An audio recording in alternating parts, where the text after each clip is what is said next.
So, video number 7. Let's see, get some proper light here.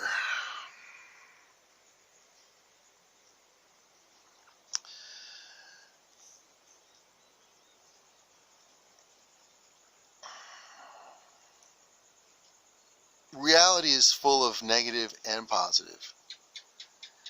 And what I've seen some people do in the last 20, 30 years, hippie people especially, say, oh, I gotta just focus on the positive. No. If we just focus on the positive, the negative is still there. And possibly growing and becoming worse. So we have to focus on both. It's part of the duality of reality. You can't have one without the other.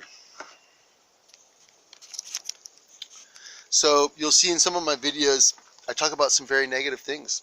Things that need to be corrected. Things that if we don't actually focus on them and say, yeah, let's correct this. Let's notice what this is. Let's understand it for what it is and correct it. If we're not focusing on both parts of reality, the negative and the positive, then we're only doing ourselves a disservice as a human race, as a species. So,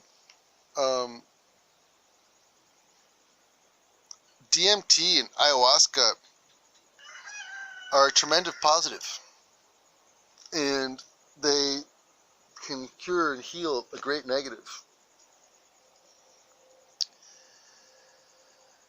Anything negative, almost. Anything. And we've discovered this. And I say we because it's not just me, there's other people like me, you could say, who have been working with people to understand what this thing is. And what our intellectual capacity is able to achieve, and what we're able to understand from our experiences. If you go to these like places where you go to this clinic and they say, oh yeah, we're gonna help you understand LSD and your negative emotions and your depression and blah blah blah, cool, I guess, yeah, that's cool. Let's have you get help psychologically if you need it, and if the LSD or DMT can help you do that, yeah, let's do that. But like I say, what if you don't really have any problems and you are like this integratively whole person who does DMT or ayahuasca? And I'm going to talk about that here now. I don't know if everybody's ready for ayahuasca. Number one, it's very powerful. It lasts for hours. And also, you need to do an intense cleansing of your body in order to prepare. And also, whether you cleanse or prepare or not, drinking ayahuasca is going to have an effect on your liver. And it, depending on who you are, it may have a permanent effect on your liver, and it will damage your liver.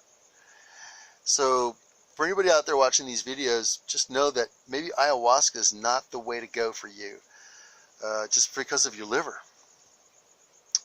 And in my case, that's pretty much the case. My liver wouldn't withstand huge dosages of ayahuasca, and I've seen other people who've had liver problems develop after ayahuasca use. And so I don't really recommend ayahuasca necessarily. I recommend it as a last resort to solve your problems. As the last of the last resort to solve your problems. DMT, if you smoke DMT, it's like this 10-15 minute trip. And if you're channeled properly by somebody who knows what they're doing, they can help you achieve some of the most profound things. You can heal yourself physically of many ailments if you focus, if you're channeled, if you know what you're doing, if you have somebody explain how to do it. You can heal yourself of almost anything. We've seen people, and I say we because over the last 10 years, you could say, I've seen people heal themselves. I've seen other shamans heal people. They've seen me heal people. But so, what am I talking about when I say I healed or other people healed? because of DMT. Wow. I've seen people heal themselves of rhinitis, gastritis, varicose veins, schizophrenia, bipolar schizophrenia, crack addictions, heroin addictions, sex addictions, even. We've seen people heal themselves of even more serious things like hepatitis, herpes. In the case of the herpes, I'm not sure we healed it, but we absolutely minimized it and controlled it. In the case of the cancer, I can tell you I'm still alive. Don't need to go much further than there if I didn't want to. But there was another woman who had a brain tumor, and she went back to her doctor, and her doctor said he couldn't understand what had happened because her brain tumor became smaller and went into remission. It had been reduced. And when she went back to France, we never saw her again, but one of my buddies told me that had happened. He got an email from her. We were healing somebody who had leukemia. We had to stop that treatment, and that young woman was on the road to recovery. She was on the road to recovery when her family intervened and said that they didn't want her to do what she was doing. She'd gone to the doctor after a couple of weeks of DMT smoking, and they realized that her leukocyte levels had gone down. And they pressured her into telling them what she had done different with her life, so because they wanted to know the answer. Oh, this is a miracle. It's a miracle. It's a miracle until you find out, oh, it was DMT. And then all of a sudden, it's illegal. Oh my God. So we discontinued the treatment for her. And in a couple months, her leukocyte levels went way back up. And she passed away. And, but as she told me, she said, I'm a young woman and I'm going to die anyway. So what difference does it make if I smoke DMT or not? I should have the experiences I want to have in life and live my life to the fullest and not let anybody tell me what I should or shouldn't do, especially if this is possible that it can heal me. And so she had her experience, and she was really glad she did, whether she was to die or not. So all these people somehow healed themselves. How'd they do it? Was it DMT, or was it their faith in healing, or was it their faith in me? Was it a combination of all that? You know, I could talk for hours about the possibilities. Really, I could just talk for hours and hours about everything I've seen, the possibilities.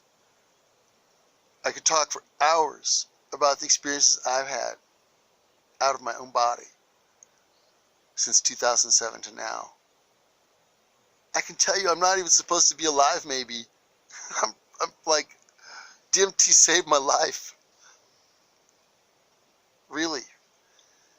And it made me into an even better person than I already was. You know, that's what I was getting at in all these other videos.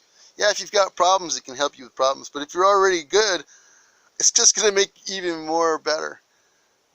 It's going to make you better. It's going to make you into this absolute person who can take any situation and turn it into good, can take any bad situation and make it funny, can take anybody who's experiencing suffer or sorrow in their life and make them feel better. That's what being the universal soul is all about. That's what civilization and evolution are all about. And relative to one another, we're all evolving. Some of us faster than others. Some of us are, you know, experiencing reality on a whole new level, taking these psychedelic drugs that we've taken that have expanded our minds beyond belief to this level where, you know, I always tell people, if you don't understand what I'm doing, why don't you ask a question? Because the only stupid question is the one that you don't ask. So if you ever see somebody doing something in life and you don't understand, don't make it up in your mind what you think it is. That's not fair to that individual. Go and ask them what they're doing. Understand their situation. you might find that it will expand your mind. You might find that it will change your reality.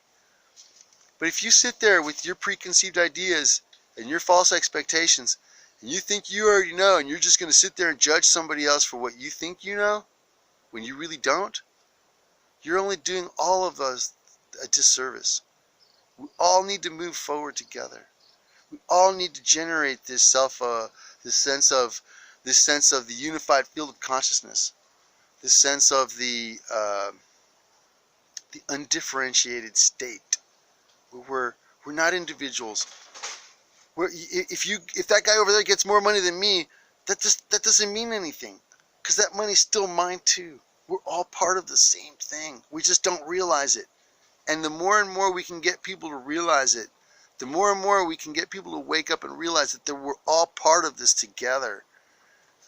We're all threads, different threads in the same fabric, like this shirt. But this shirt's all blue. And the fabric that we're all a part of is all these different colors all jumbled together without any sense of rhyme or reason.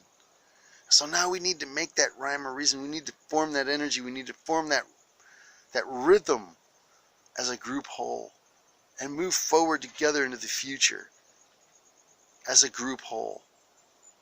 And leave all this negative stuff back, process it, work it out, and leave it behind and move into the future. Seriously, people.